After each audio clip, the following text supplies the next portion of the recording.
Assalomu alaykum hurmatli trenerlar. Bugungi darsimiz yaponskiy switchlar haqida bo'ladi. Podpiskani bosib qo'yinglar. Yana videolarda ko'proq chiqishi uchun. Bismillah boshladik. 3-dars.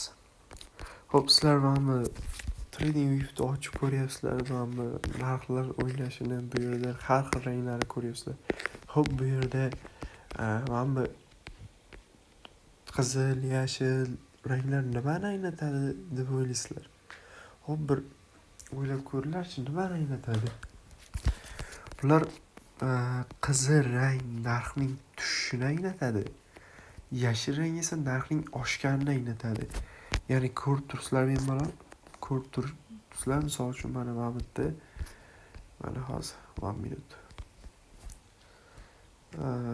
Hozir Sanitariy sovrajение.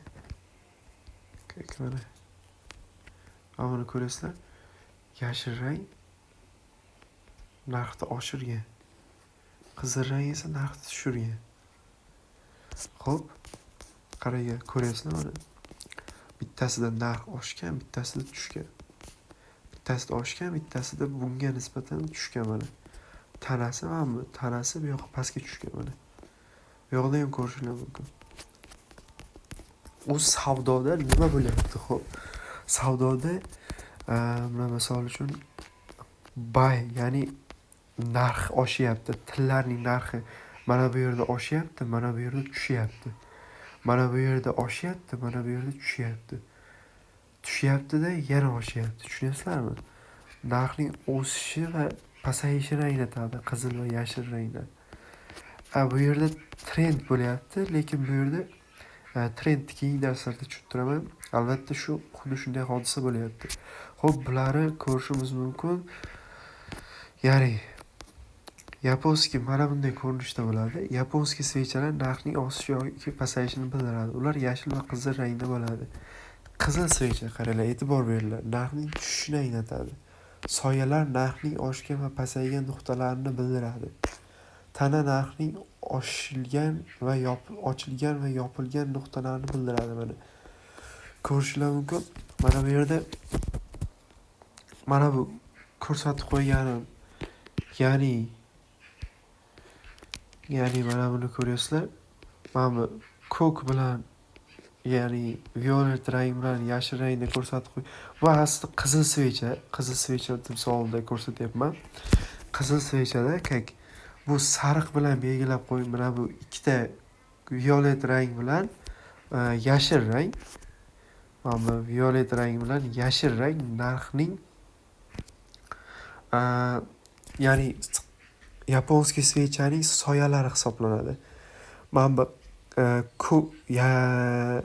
ko'k rang bilan sariq rang esa yaponskiy switchning tanasi hisoblanadi, polnisti tanasi va ularning alohida o'zlarining vazifasi bor. Mana bu tepada ko'rgan sariq ranglar, sariq rang narxning ochilishi hisoblanadi. O'sha switchni ko'rishimiz mumkin, narxning o'sishini anglatadi, ya'ni sariq narxning yopilishi, ko'k narxning ochilishi. Ikkitasining nima farqi bor? Qaranglar.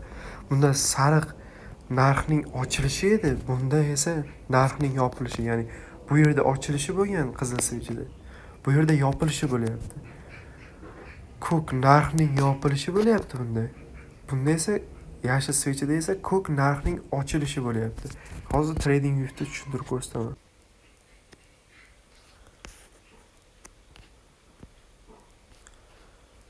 Bu yerda ko'rib turibsizlar. Mana bu rang yashil bo'lyapti, sariq bo'lyapti. Mana bu rang esa ko'k rang bo'lyapti.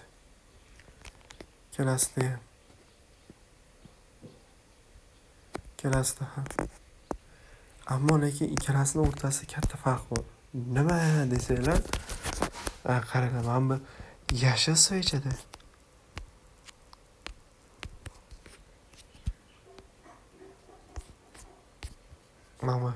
switchda narx ko'k tomondan o'sib kelganda tepaga chiqqan. Ko'rasizlarmi? Endi bu yerga kelib turib, tepaga chiqib turib, mana bu soyagacha chiqqanda yana orqaga qaytib, mana bu yerda yopilgan. Ya'ni bu boshlanish nuqtasi. Mana bu yerdan ochilganda pastga tushib, tepaga chiqib, yana pastga qaytib va yana mana bu yerda yopilgan.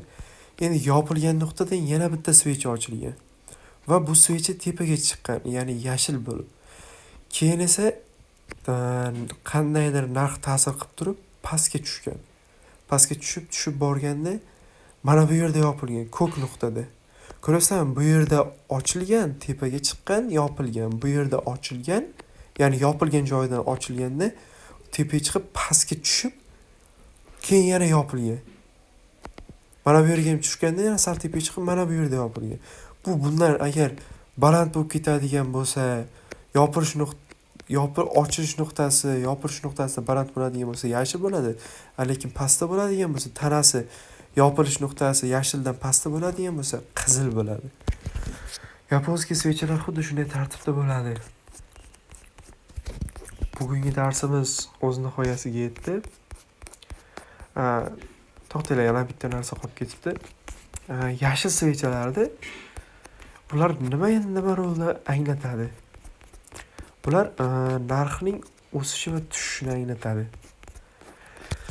Sizlarga uyga vazifani beraman, uyga vazifa.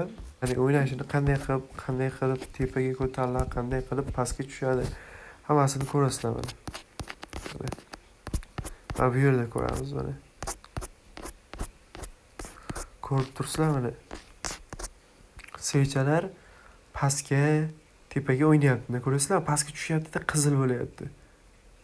Qaranglar, endi ochilgan nuqtasidan tepaga chiqib ketsa, ochilgan nuqtasidan tepaga chiqsa, bu yashil bo'ladi. Agar ochilgan nuqtasidan pastga tushib ketadigan bo'lsa, qizil bo'ladi. Tushundinglarmi endi? Sizlarga vazifa shularni ko'rib o'tirish bo'ladi. Qanday tartibda amalga oshiriladi, bular nimaga bular o'ynayapti, hammasini ko'rib, analiz qilib, hammasini bilib olish bo'ladi. Hammaga xayr, sog' va salomat bo'linglar. Bugungi darsimiz o'z nihoyasiga yetdi. Keyingi darsda esa MetaTrader platformasidan to'g'ri foydalanishni o'rgataman. Sog' va salomat bo'linglar.